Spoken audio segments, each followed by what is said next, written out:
So I got some breaking news for you. When I was on my way home from Channel 4 News today, I stopped by my local video store and I rented Anchorman, the Legend of Ron Burgundy. So strap yourselves in as we head back to the newsroom for a wild ride of mustaches and jazz flutes.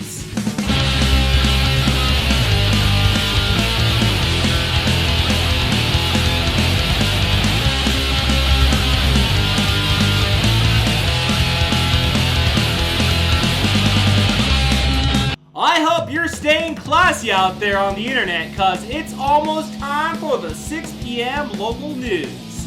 And I, for one, never miss a broadcast. Anchorman is by far a cult hit with comedy fans around the world.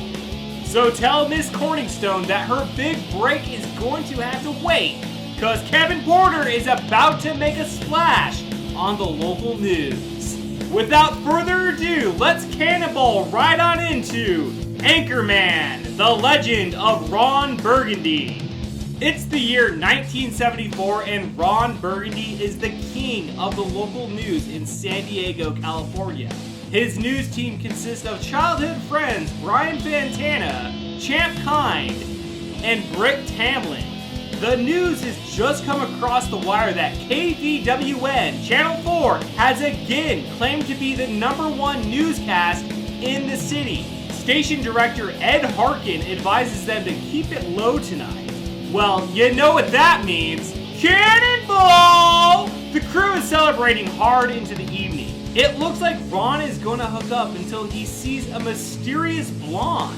Now, Ron Burgundy attempts to pick up this unknown lady, but is turned down, as this is a first for Ron Burgundy. It is revealed the next day, while nursing their hangovers, that the mysterious blonde is actually Veronica Corningstone, and she is a new news anchor at the station. It's 1974, so the boys are not happy about this and let Ed know it. The plan is put in place to see who will break Corningstone as they all comically try and seduce the news reporter.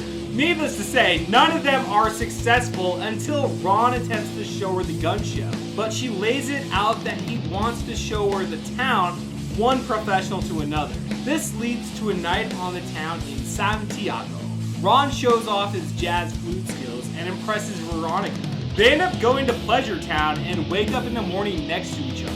It is laid out that as professionals, they need to keep this a secret. Well, Ron Burgundy, being Ron Burgundy, ruins this and announces the relationship on air. This next part of the movie would change Ron's life forever. He's casually enjoying a burrito while driving and decides he has had enough. So he throws it out the window and hits a guy on a motorcycle. Well, since Ron destroyed this dude's bike, the biker takes away what Ron loves the most and pumps poor Baxter off the bridge. Now, this causes Ron Burgundy to break down, like seriously.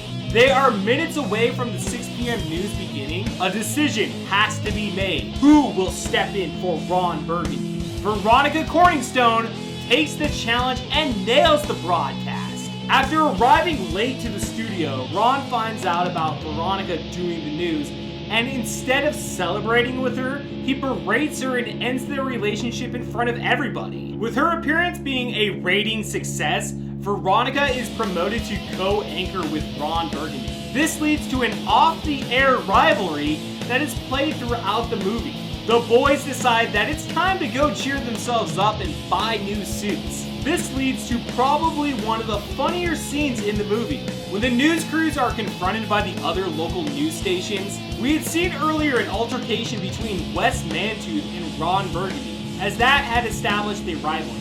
They set out to fight, but are joined by the Channel 2 news team, the Spanish news team, and also the public access news team. A brawl ensues and people are killed and arms are chopped off in one violent scene. Once back at the station, the fight continues between Veronica and Ron, this time though turning physical. This is when at a dinner, Veronica is informed that Ron Burgundy will read anything on the teleprompter, and thus the plan is laid out to change Ron's sign-off to go fuck yourself, San Diego, instead of staying classy. This leads to Ron getting fired and the entire city turning on him. Obviously, this throws Ron into a deep depression as we get a montage of Ron and also Veronica taking the sole chair for Channel 4.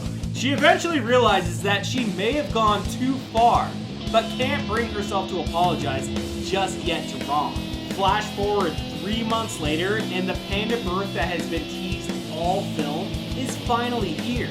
Every news team rushes to the zoo as the national stations will definitely be picking up footage of this. While trying to find the perfect shot, Veronica is pushed into a pen of Kodiak bears. Ed is not able to find Veronica and is forced to rehire Ron Burgundy.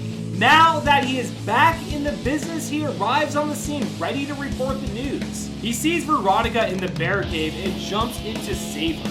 He is then followed by the rest of his team. They fight off the bears, but earlier Ron had called for his team to assemble by blowing the conch shell. Well, this notified the entire team who was already at the bar, but it also notified one important dog, Baxter. And sure as shit, right when they needed him the most, he arrives and negotiates the release of Ron and the group. As the bears retreat, with their lives being saved, as they're climbing out, we get another confrontation with Wes Mantooth and Ron Burgundy. This time around, Ron has earned the respect of Wes as he helps Ron off the ladder. This now leads to both Ron and Veronica co-anchoring the panda story. To end the film, we get the whole "Where are they now?" montage. I would say the funniest one is definitely Steve Carell's character, as they say he has a bunch of kids and he works for the George W. Bush administration. So this is actually pretty funny considering Steve Carell would actually go on later to play Donald Rumsfeld in another movie. Of course, we end the film properly with the news that Ron Burgundy and Veronica Corningstone leave San Diego, California and become the first ever male/female co-national news anchors. Anchorman is one of my all-time favorite comedies. Besides Freaks and Geeks, this is my introduction to Judd Apatow. This really is Will Ferrell's breakout performance. Plus, you get Steve Carell right after being on The Daily Show and right before the start of The Office. Paul Rudd is hilarious in this film, and David Koechner's performance as Champ cracks me up every time. Whammy! Plus, you get appearances from Vince Vaughn, Fred Willard, Danny Trejo, Christina Applegate, Jack Black, Seth Rogen, and Fred Armisen. Ron Burgundy is such an iconic character in our world now. The dude just appeared this year at the Tom Brady roast on Netflix. Like I said, Anchorman rocks and is by far one of my all-time favorite comedy films. So until next time, you all stay classy, and I'll see you at the video store.